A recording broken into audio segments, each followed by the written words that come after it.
Beethoven arrived in Vienna in November 1792, not quite 22 years old. Mozart had died 11 months earlier, and Haydn had just returned from his first superstar residency in London. Vienna was the place to be for a young musician like Beethoven, who was known as a promising composer, but a pianist of the first rank, with a phenomenal talent for improvisation, creating musical fantasies on the spot as he played. But his talent for real composition had barely been tapped at this young age. That would take more time, more study, more development. Beethoven, born in December of 1770 and raised in Bonn, Germany. His grandfather Ludwig was the local Kapellmeister, or music director, a powerful and influential man who died when Beethoven was only 3. Beethoven's father, Johann, also was a court musician, but fate seems to have skipped a generation in terms of real talent, since Johann was merely competent. He also became known as a heavy drinker and something of a local character. Not surprisingly, Johann tended to take out his own failures on his son, Ludwig, our guy, and was a strict, unyielding, and even cruel teacher, and was especially intolerant of young Ludwig's skill at improvisation. Parental jealousy, I imagine.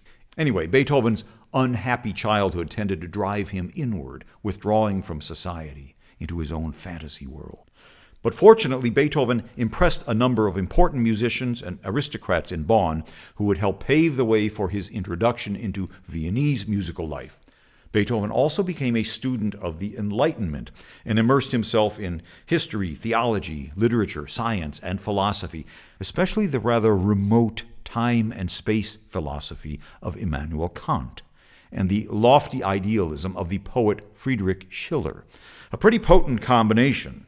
And from an early age, we find that Beethoven was drawn to Schiller's popular Masonic poem known as Ode die Freude, Ode to Joy, which he filed away for possible future use. Beethoven had little problem attracting financial support from wealthy patrons in Vienna, but the main reason he was there was to study composition with the master Franz Joseph Haydn, which he did for just over a year. It was a rather controversial, at times contentious relationship, and despite those who like to pile on Haydn and claim that Beethoven learned nothing from him, Haydn's influence on Beethoven was profound, especially, I feel, Haydn's great Symphony No. 102. Haydn's technique of motivic repetition to create drama and fortify the structure of the music surely impressed the young Beethoven.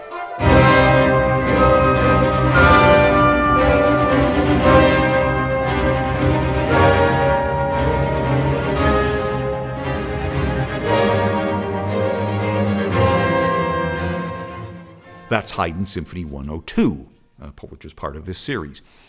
Haydn definitely helped guide the young Beethoven in marshaling his creative powers into music of cohesion, invention, and architectural proportion. And then there's this.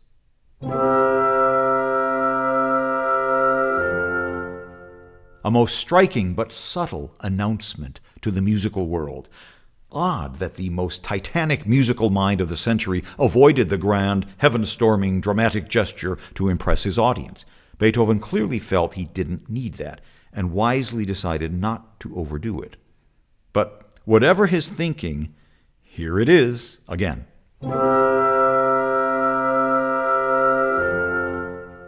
The dawn of the new century, which fueled Beethoven's creative powers as he now shifted into high gear, producing piano sonatas, concerti, his first string quartets, his famous septet, and his first symphony, a form that every serious composer had to tackle. And it might be surprising to learn that there were very few established public concerts at this time in Vienna. Orchestras were still the property of the royalty, and even though this had started to change, a composer still had to organize and fund his own concerts in order to hear his large-scale works. These concerts were called academies. Mozart did them often. It's astounding to think that the greatest symphonic and choral masterworks of all time were only heard by audiences because the composer himself went out and raised the money, including the premiere of Beethoven's Ninth Symphony in 1824. Yeah, that one, yes. So Generous support of wealthy patrons was essential, and in that regard, Beethoven was well served and well connected, but he still had to sell tickets out of his apartment for his own first big Academy concert, which took place on Wednesday, April 2nd, 1800, his real coming out into society. And since these events showcased a composer's new output but could only be produced occasionally, they were usually very long concerts, jammed full of as yet unheard music. So the final offering in this big concert was Beethoven's new First Symphony, maybe a bit cautious in its musical idiom, maybe not. Still, Beethoven honors tradition by opening the symphony with a slow introduction, as did Haydn.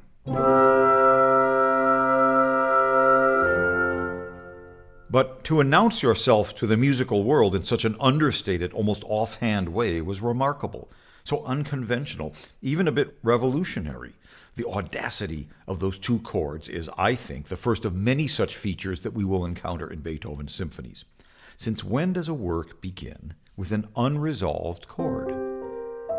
A dominant chord, we call it dominant seventh, because of this interval is 7 notes apart, and the dominant chord must lead to the tonic, or the home key. It's that old polarity thing that must resolve. Dominant, tonic. And you always start with your tonic, your home key chord, not the unresolved dominant. When I demonstrated this with Rossini, there, that one, that chord, you certainly can't end with it, and you can't start out of the blue with it either, certainly not in 1800. Yet, there it is.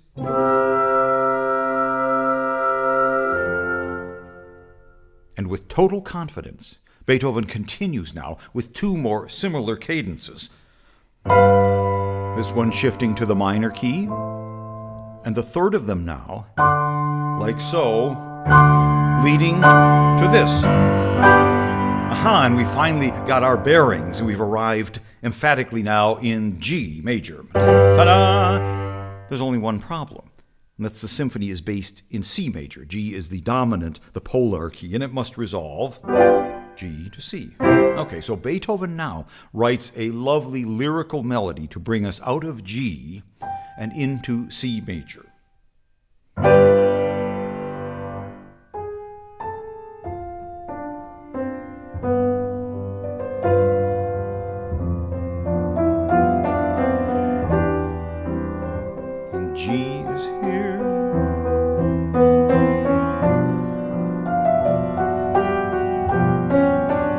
Crescendos and expands into this. Stately, majestic chords. Now it pulls back just a bit and moves into the minor. But then it crescendos and reaffirms glorious C major. Still with G in the bass. Here's an ascending scale, which now quickly returns downward. And presto, or allegro con brio, our exposition begins. And so this magnificently structured introduction, which began with such ambivalence and then hovered around C major, has finally settled into that key for the exposition. And Beethoven, child of the Enlightenment and the classical style, would create a First Symphony roughly equivalent to late Mozart and Haydn in its overall proportions, its style, and architecture, moving on now to its textbook exposition. And already, Beethoven is using that Haydnesque technique of taking tiny motifs or cells and using them to build his structure. So in the first theme of this exposition, he takes 3 notes. G, the dominant, the B is the leading tone, which result to C, the tonic, bum, bum, bum, and a snappy rhythm to provide energy. And then upward C major triad now, here, with the leading tone, bum, bum, prominent. We move then into D minor, and the same thing repeats, but up a step,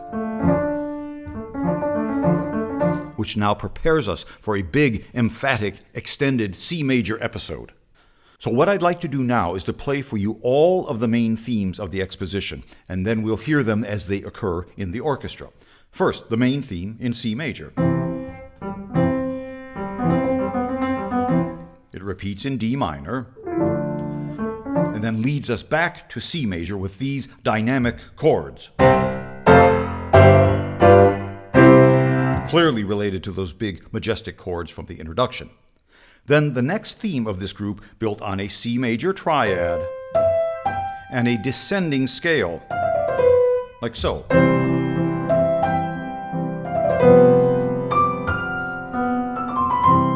Then a transition using the main theme, leading to the key of G major, the all-important dominant or polar key, and another theme also with a descending scale. A connecting theme. Now the secondary group of themes, all in the dominant key of G major, and as required by the sonata form, more lyrical in character, featuring now the woodwinds, like so.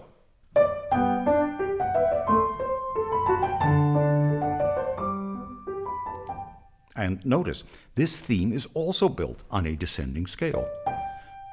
These scales are everywhere, here,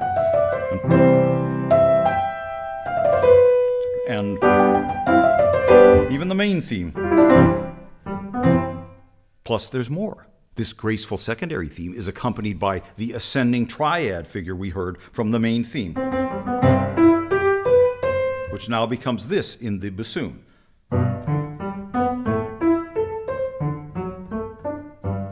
So we have that accompaniment with the lyrical secondary theme, like so.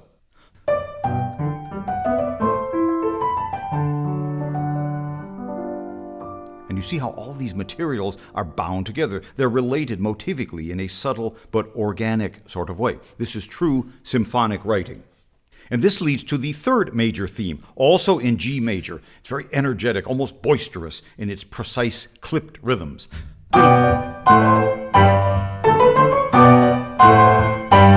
It's tough to do on the piano, but wait till you hear the strings play it. It is a brilliant, dashing theme. Now we have a minor key variant of the secondary theme, this one, like so, in the cellos and basses.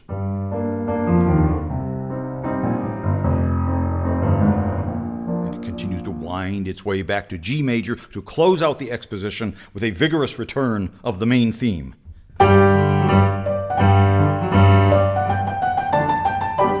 Or a variation of it. And Beethoven now takes the rising triad, this thing, and inverts it using these chromatic diminished chord harmonies. Yes, for some extra added tension, leading back to G major for a brief and genteel closing.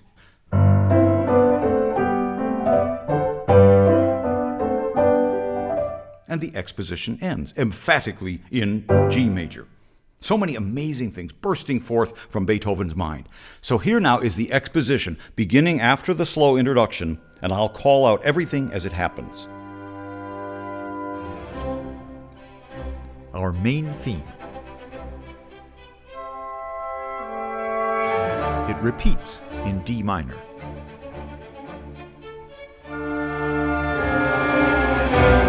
Now, a transition. Here are those dynamic chords. And a new theme with a downward scale.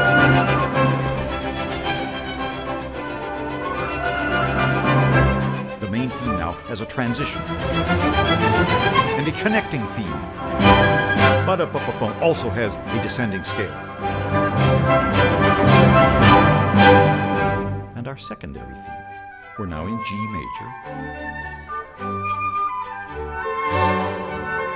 And the ascending triad as accompaniment.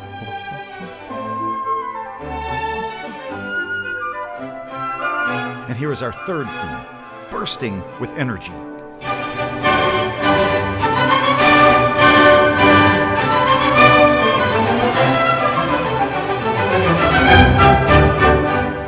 And here is the minor key version of the second theme, with an oboe obbligato. And the theme continues to wind its way in the cellos and basses. The main theme now. And the diminished chords, very intense. And a gentle closing in the dominant key of G major.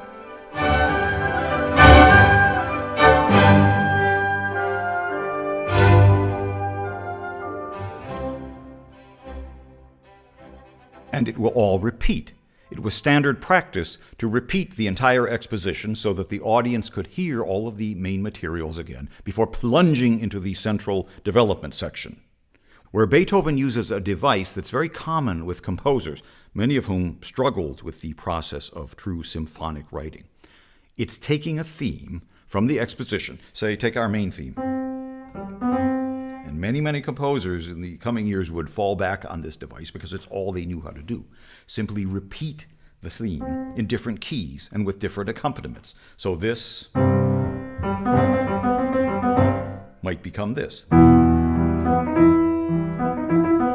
Or maybe this. Etc. And you just kind of go around the block several times in different keys.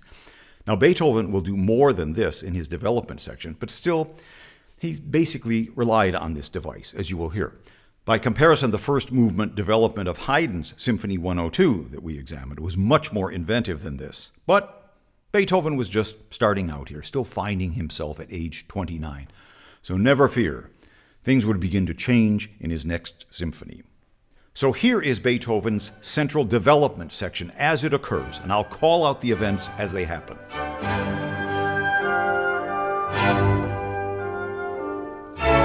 Here's the main theme. It's repeated now in sequences.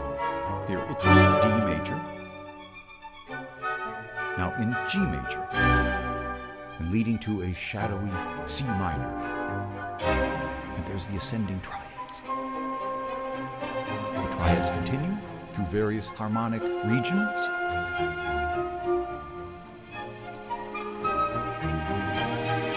And here's that connecting theme, now in E flat major, with its downward scale. Now the main theme is passed around in the woodwinds and the low strings. It's a sequence now in F minor. Now we're in G minor.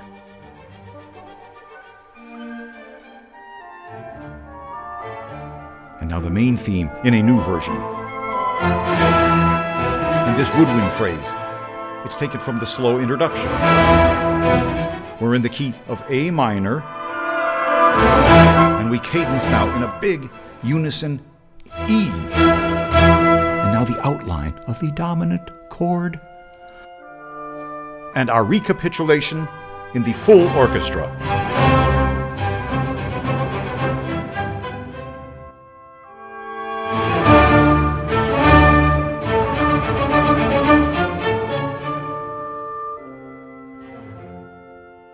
And there's our recapitulation. And Beethoven sticks to the classical playbook, essentially repeats everything in order from the exposition. But now we stay in the home key of C major, etc., instead of, and not in G major as it was in the exposition, etc.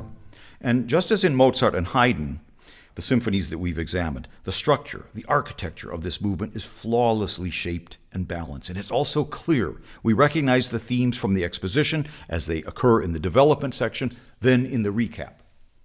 But now there's a brief coda, which starts with a simple sequential treatment of the main theme, like so, leading to F major, and then leading to D major, and now finally to C major. Aha! And those dynamic chords that we heard early in the exposition, to get things really going, they now return in the coda. But now they have a new harmonic progression and a sort of dislocated rhythm between treble and bass, like so.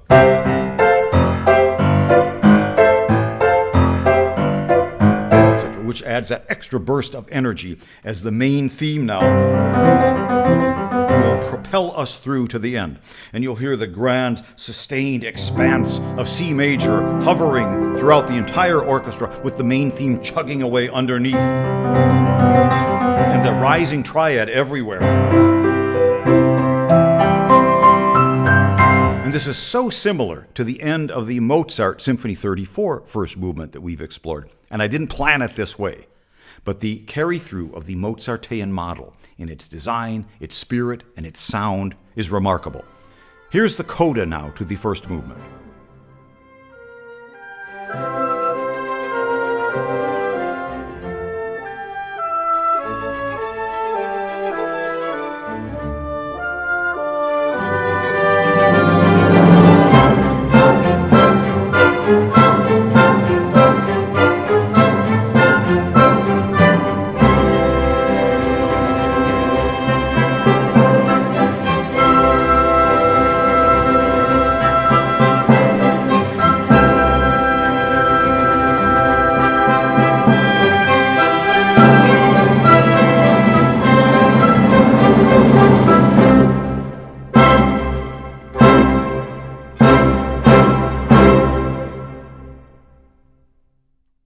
The second movement is the traditional slow movement of the symphony, and it's written in a sort of galant Rococo style, the pleasant, easy listening that was preferred by the nobility of the classical era.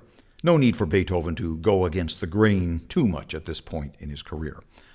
The second movement is an andante. It moves along in a rather genteel, breezy, rather brisk way in this performance, you'll hear. It's in a moderate triple meter with 3 beats to the measure, and it's in the key of F major, which is now the tonic, the main key of this movement.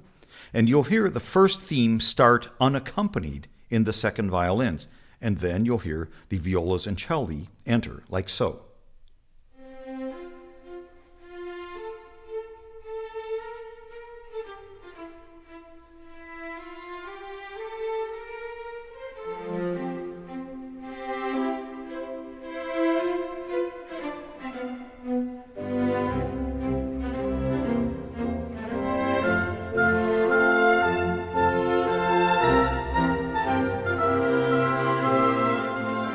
And did you hear what Beethoven did there? The second violin started with the theme in the tonic key, the key of F major,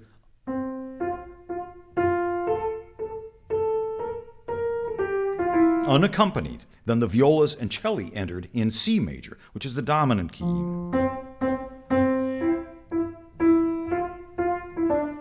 As the violins went on to play against them. Then there was a brief link, and we returned to F major as the violins and woodwinds took up the melody. If this sounds familiar, it should. It's the exact same format that we saw in the fugue that we discussed in Dvorak. But Beethoven's second movement is not a fugue, but he uses the standard fugal technique to introduce his main theme. Here it is again, and I'll call it out. The theme alone in the second violins. Now the violas and cellos enter in the dominant key of C with the theme. Here's a brief transition. And now the theme in F major, the tonic key with the full orchestra.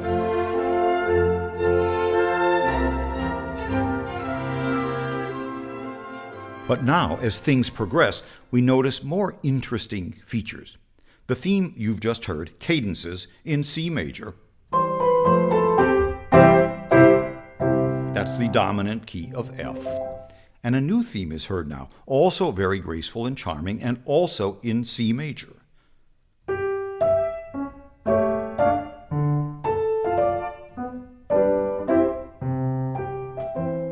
And this leads to a bridge passage, which sounds like a little military fanfare. And finally, another theme in C major, very delicate, with the timpani, the kettle drums, used in a very unusual way to delineate the rhythm in the violin and flute. So bum, ba-bum, ba-bum, bum.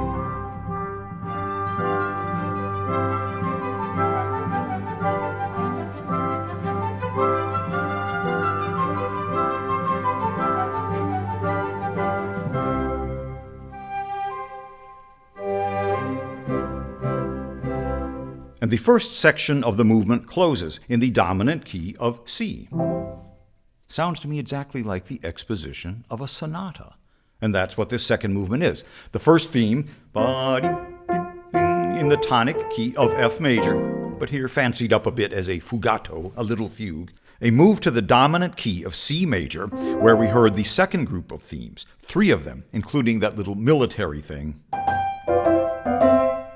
And we close the section in the key of C, exactly as in the standard sonata exposition. But something else really fascinating is happening here. That second theme, the graceful one, this one, is built on a 2-note motive. 1, 2, 1, 2, which is the same prominent motive from the main theme. Again, a motivic cohesion or unity here. And as we now continue into what must be a central development section, Beethoven uses that little 2-note motive, ba-dum, ba-dum, to seamlessly move us into the remote key of D flat major, like so.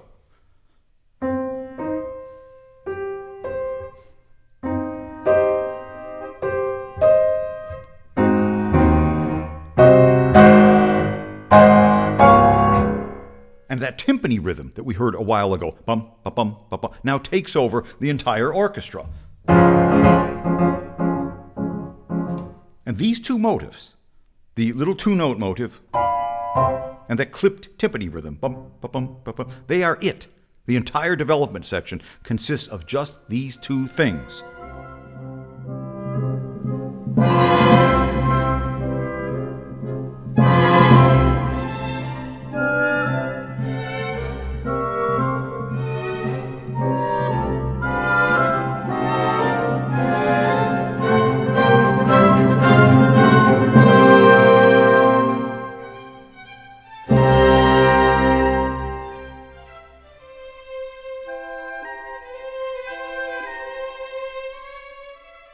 And hear how he compressed the 2-note motive.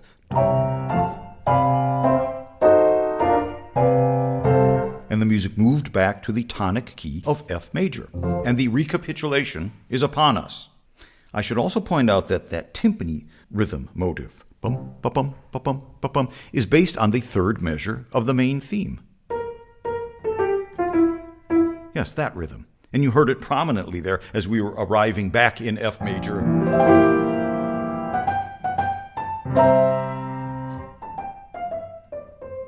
And the recapitulation now is essentially the exposition repeated, but we stay in the tonic key of F major. But notice how Beethoven is now writing in a true symphonic way by using those 2 little motives. The first 2 notes, and the timpani rhythm. He uses these 2 seemingly insignificant little trifles to build the entire movement, brick by brick, as it were.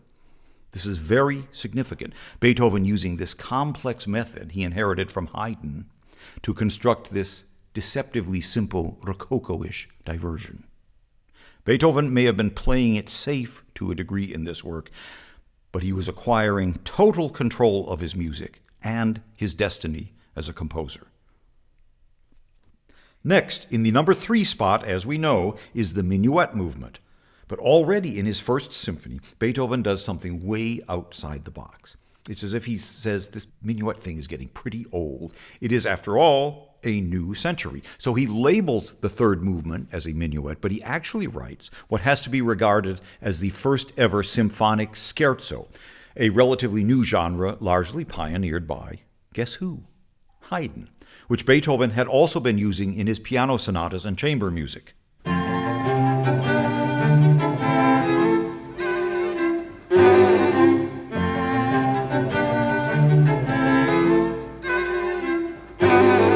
Scherzo is the Italian word for joke, and it's usually light and playful music, often dance-like, since it will now take the place of the minuet as something of a time-out in the symphonic plan. The scherzo is often designed like a minuet with a central contrasting trio section, but the character is definitely less formal and less old world than the minuet. Actually, in his piano sonata, Opus 31, number 3, Beethoven would include both a scherzo and a minuet.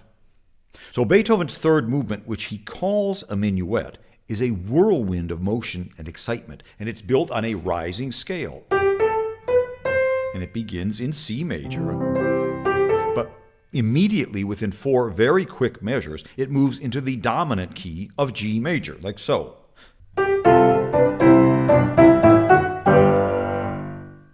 And it's much faster than that, as you will hear. And in the next 4 measures, it climbs even higher and reasserts G major. So here it is now, the opening of this most unusual New Age minuet.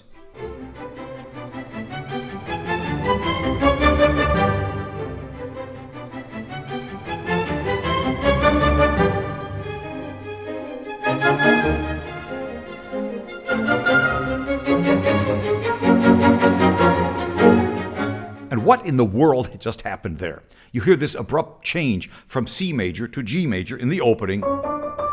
Okay, but after that, the lightning-fast harmonic shifts, and the misplaced rhythms, and that sudden burst of volume, they destabilize the music, the harmony, the rhythm, the dynamics. So let's slow it down a bit and just examine what the man is doing here. Beethoven starts this second section in the dominant key of G major, here, yes? And he uses this chromatic note just a half step above G, A flat, which has something of a wailing effect, and it moves us into this, which repeats. But notice the agitated rhythm here. Then he compresses the phrase, and he magically ends up in a totally new key.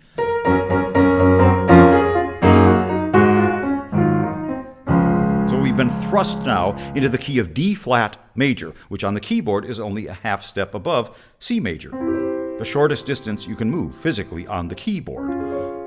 Even though, but D flat is about as far away as you could get from C in the traditional ways of moving from one key to another in music, or modulating as we call it. But there's nothing traditional going on here, and Beethoven is able to sequentially, by repeating and rather mysteriously, take us from D flat major, as you will hear, and it's very graceful at this moment. I'll play it slowly.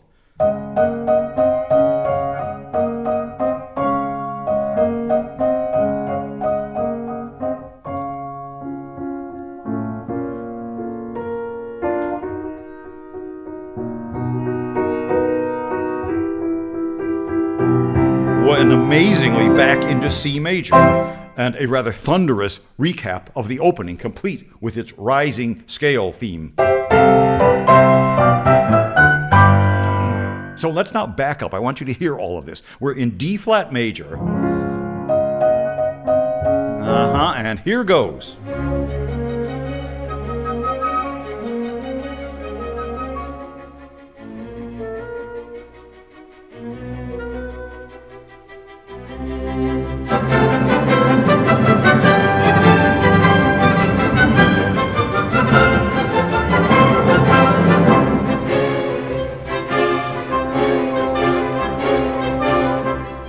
And what was that about? This thing.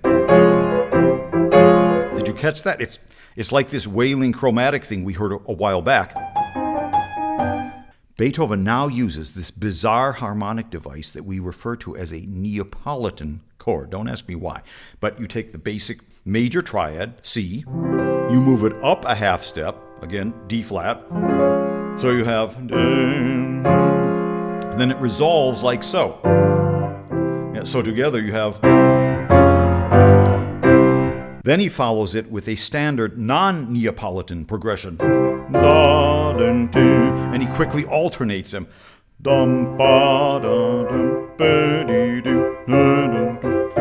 Then he really throws us a curve by accenting the second note on each measure.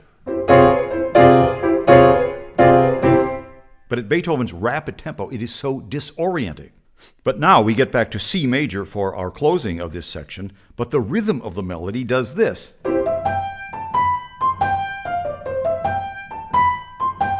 It's missing the strong beat on every downbeat, in every measure.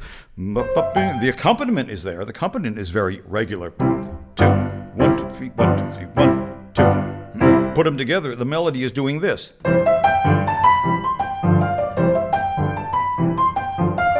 It's just, I can barely keep up with this. And it's amazing, all these jarring, irregular elements. Melody, harmony, rhythm, the breakneck speed at which they all happen. They're disruptive, they're disorienting, almost chaotic. Yet Beethoven organizes it all with supreme skill and architectural logic. This is just a totally new way of writing music, which requires a new way of listening. It was impossible in 1800 for the human ear to follow and make sense of this lightning-quick, volatile music. Here it is again.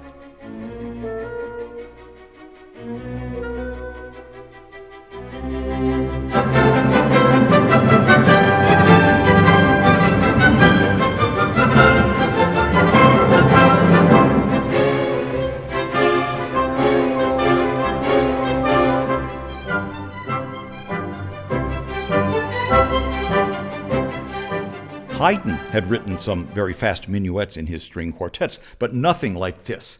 And as an actual minuet to be danced, you'd have a major collapse on the palace ballroom floor, I think. I hate when that happens.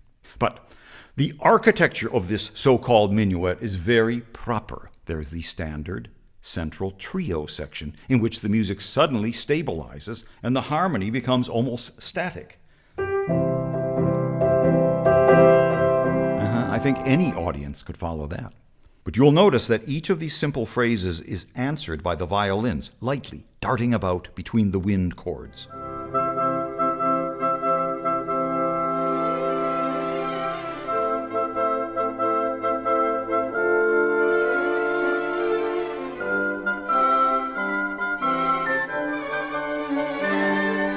And you heard that little hitch in the rhythm with the violins. A type of rhythmic syncopation, which we'll deal with in the finale. But we do stay comfortably in C major for this trio, including a big build-up on that same major triad and rhythm, with the instruments gradually adding in like a very quick Mannheim crescendo, which we discussed in Mozart. And this leads to a literal repeat of this crazy minuet proper, as was the custom. So why did Beethoven call this a minuet when he was actually rocking the musical world with the first ever symphonic scherzo? No one knows. It's just one of those things. In any case, here is the entire third movement, the world's fastest minuet, and I'll call it out as we go. We start in C major and rise to G major. Now, new key, new rhythm, new dynamics. All very disorienting in 1800. Now moving to D flat major. And for a moment, it's very sweet. Now it begins to rise chromatically, very mysterioso. And it's back in C major. And here's those Neapolitan harmonies. Hang on. Where's the downbeat here? In the violins.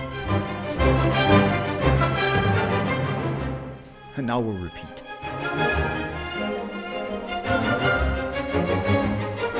We move into D flat major again.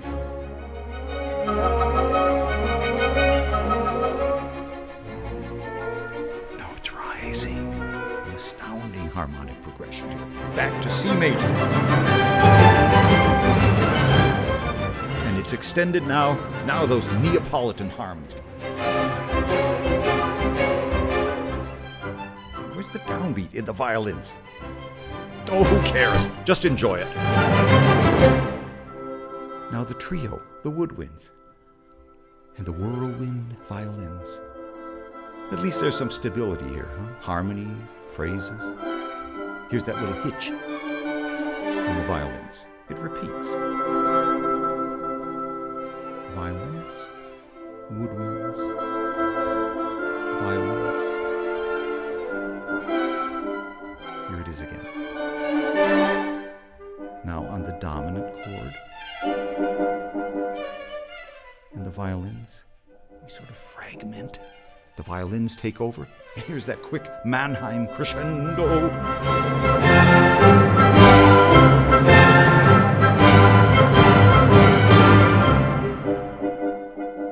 We repeat.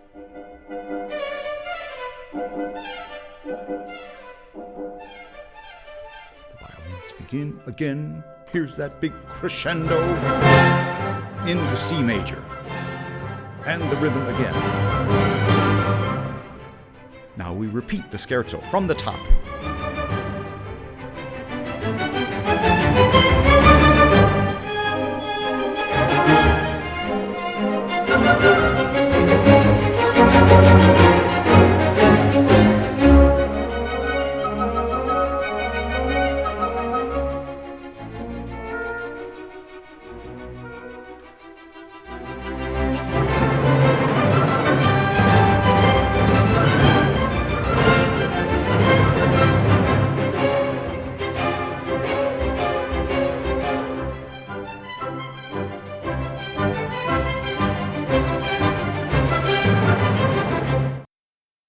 And the finale, the fourth movement, begins with this very commanding sound. A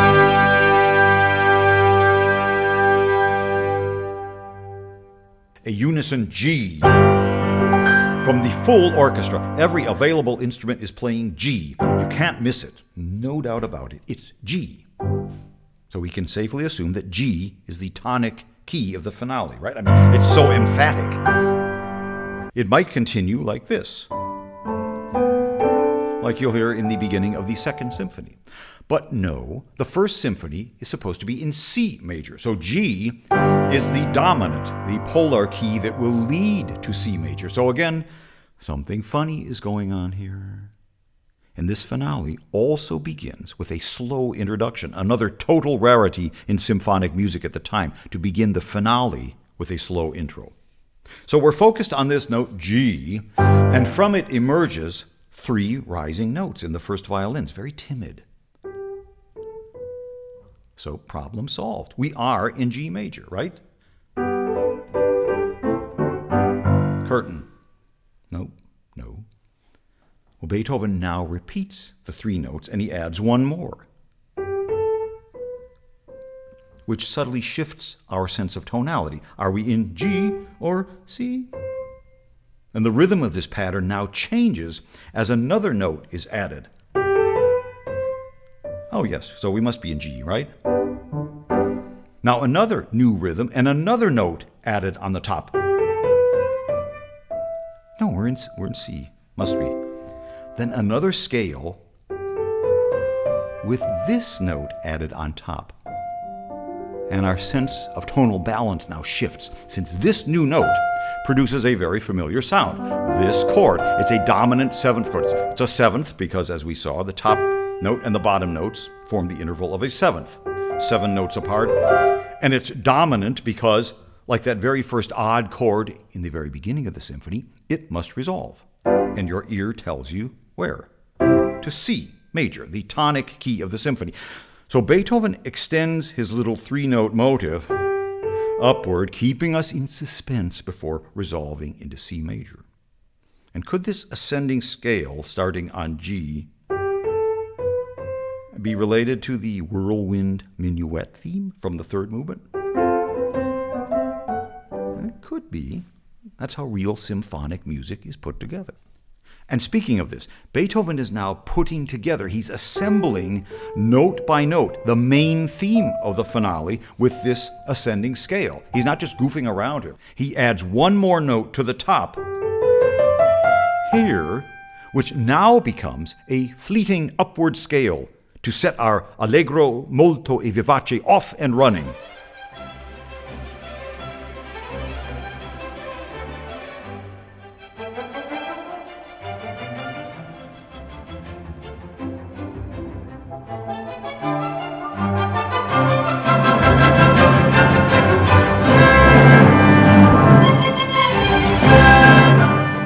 It's a joyous, brilliant allegro, which soon moves into the dominant key of G major with this transitional theme in the cello and basses,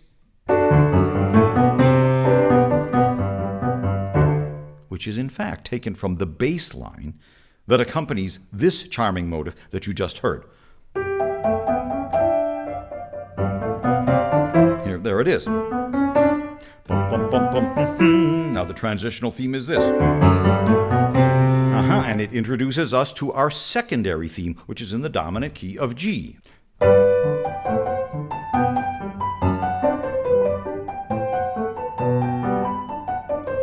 Any bit of harmonic tension with these diminished chords, leading to this. Back to G major. And a closing motive now, which I must tell you about. Here is Beethoven's closer in its basic rhythmic outline.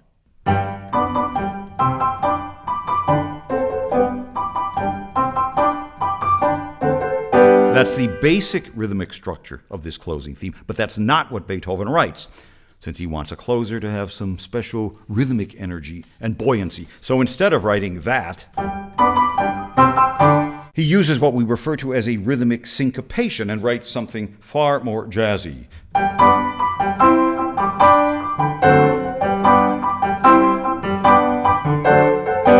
Syncopation is basically shifting the rhythmic values in the measures around. In this case, it's taking the first note, followed by two short notes in that, and you make the first note shorter and you transfer part of its length to the second note, and it sounds very complex, but we hear it every day in music. And syncopation always adds a special kick.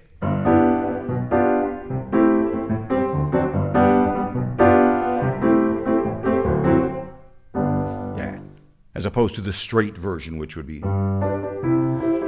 yes, which most any other composer could have done. And here it is now, the exposition of the finale, Allegro molto e vivace.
In the central section of this finale, which must be a sonata-style development, you will hear the ascending scales from the main theme,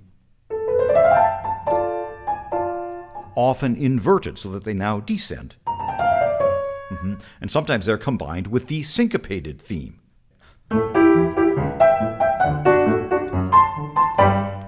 And then that transitional theme from the exposition, which was in the cellian bass, that one which is now flirting with the minor key, and the ascending scales, which Beethoven had so carefully assembled for us, note by note in the opening, they are now going full throttle in the strings.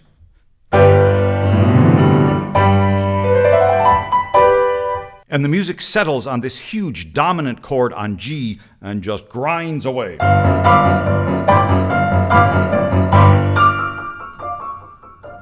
Listen how it all dissolves now into the recapitulation.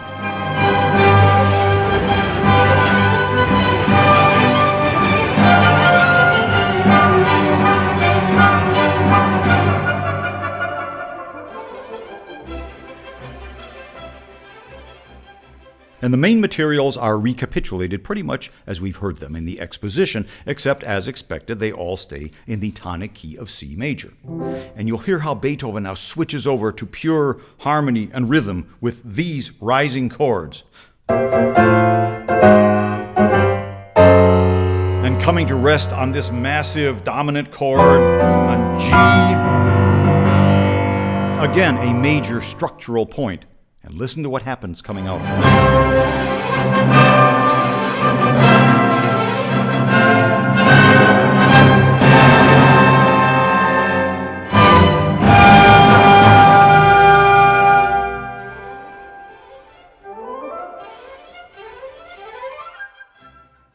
For me, the high point of this entire symphony is the coda to the finale, where the surging energy of the music cools down a bit, and Beethoven introduces a new motive, played by oboes and horns, and it sounds like a quaint gallant-style fanfare.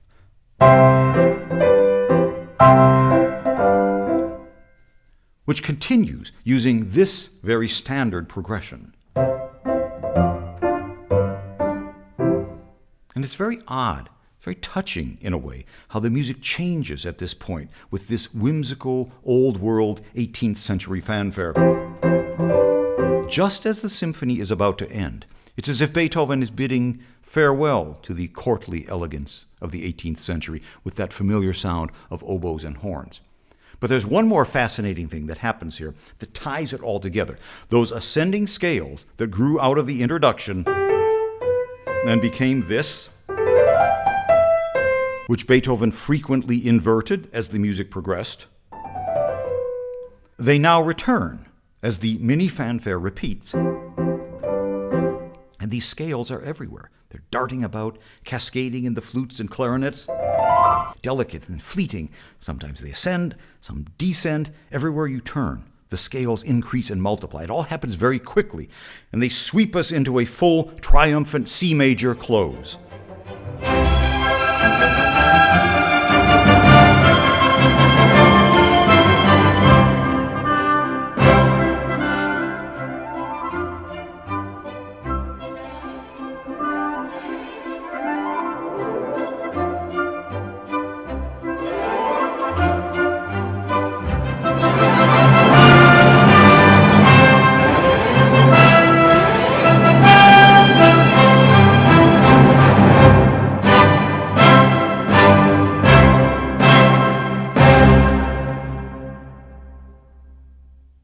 And there is the first of Beethoven's big signature symphonic wrap-ups, those emphatic tonic C major chords, which confirm beyond a doubt that a new dynamic musical force has arrived in Vienna. And how many people in that Academy concert audience on April 2nd, 1800, sensed the significance of the event, that symphonic music was about to change in ways they never could have imagined? I'm Lawrence Rapchak. Thank you very much for listening. Here now is the entire finale to Beethoven's Symphony